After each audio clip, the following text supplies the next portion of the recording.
Hello there. This is Michael Perozzo. This is my beer story.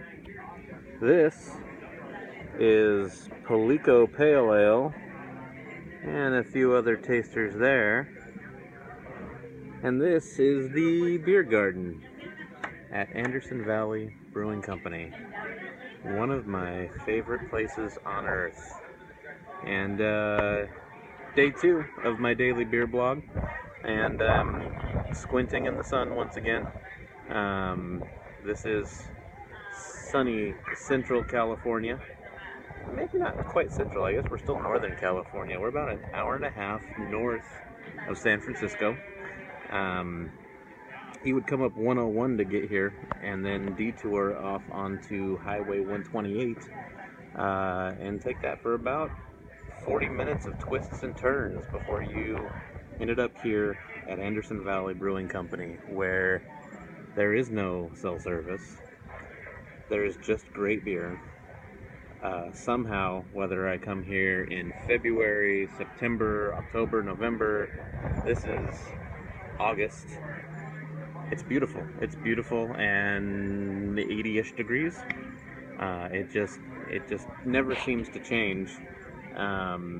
And it's just an amazing place. There's some folks back there playing cornhole under the shade. I think there might be a beer pong table kind of set up over there too. But just good times.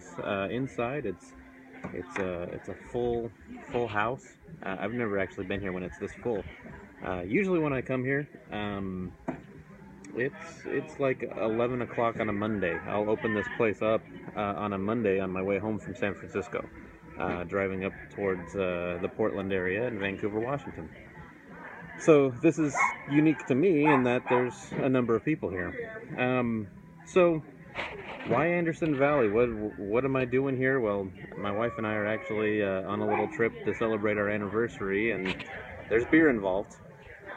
And this place is pretty special. I remember my first Anderson Valley Brewing beer was their Winter Solstice.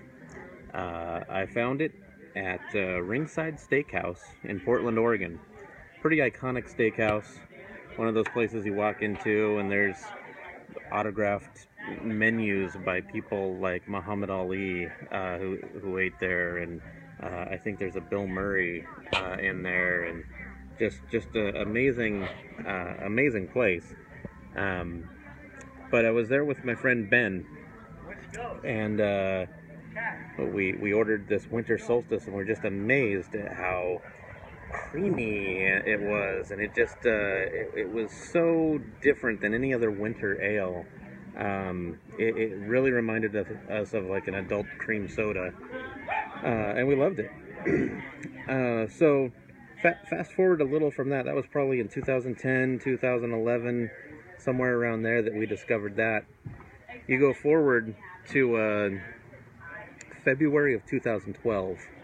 Ben and I were enjoying a beer together, hanging out. We had just recently got onto this app called Untapped. You probably heard of it.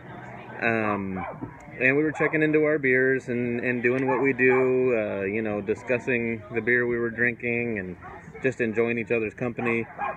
And this thing popped up that said, hey, there's a new badge on Untapped. So, Untapped has these different things where if you drink certain things in certain places, you can unlock these badges. So we thought, okay, here's this badge. Took a look at it. It said, drink 2 beers in San Francisco next weekend during San Francisco Beer Week, and you can get the San Francisco Beer Week badge. And we thought, what? Never heard of San Francisco Beer Week before this. That was the introduction. And both of us, Ben being single at the time, he's now married with a child on the way. But he didn't have a lot to do, and myself being married, and at the time, I believe 2 kids at the time, 2 or 3 kids at the time. I have 4 kids, so sometimes I lose track of when they showed up and when they didn't. But I think I had 2 kids at the time and was about to have the third. But my wife was going to be out of town. She was taking the kids and she was going to visit some family. And so I was not doing anything that weekend, and me and Ben said, what are we going to do? Let's go to San Francisco Beer Week. So we did. And that whole weekend, that introduction to San Francisco and Bay Area beer and everything is something that I could dedicate many, many vlogs to that one trip alone. Since then, I haven't missed a San Francisco Beer Week. I go to San Francisco Beer Week each year. It's a blast. It's not like a beer festival. It's a week of celebrating San Francisco beer. So it's really cool. It's a lot of fun. But every single time I go to San Francisco, whether it's for business, for Beer Week, or being a Giants and Niners fan, sometimes I'm brought down here to go to a game.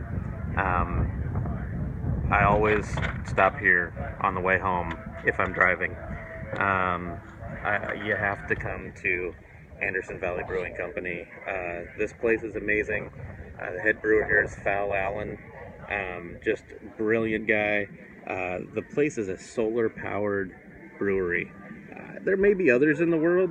If there are, I don't know of them. This one is solar-powered, and it's amazing. And you can see, as I mentioned before, it always seems like the sun's shining here, no matter what time I come here. So it makes for a pretty awesome place for a solar-powered brewery. And the beers here are great. This Palico Pale Ale is amazing. Palico is actually the Boonville term for a nearby town of Philo, California, or Philo, California. Don't know if I'm saying that one right. But a lot of their beers, you maybe heard of Boont Amber Ale. You may have heard of the Kimmy the Yink and the Holy Goza. Pinchy Jeek is another one. Huge Arker is another one. These are a lot of words that don't make sense to most people. They seem like made-up gibberish, because they are. They're based on a language called Boontling, which was a language of children here in the Anderson Valley area.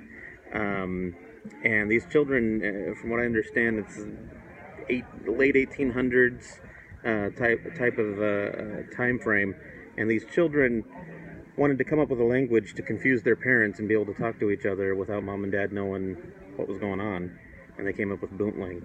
And so that's what all these things are. All of these names, I encourage you, when you drink a Anderson Valley beer, go to their website and find out where that name came from, because there's always a cool story behind it. It always means something fun. So that's it for today.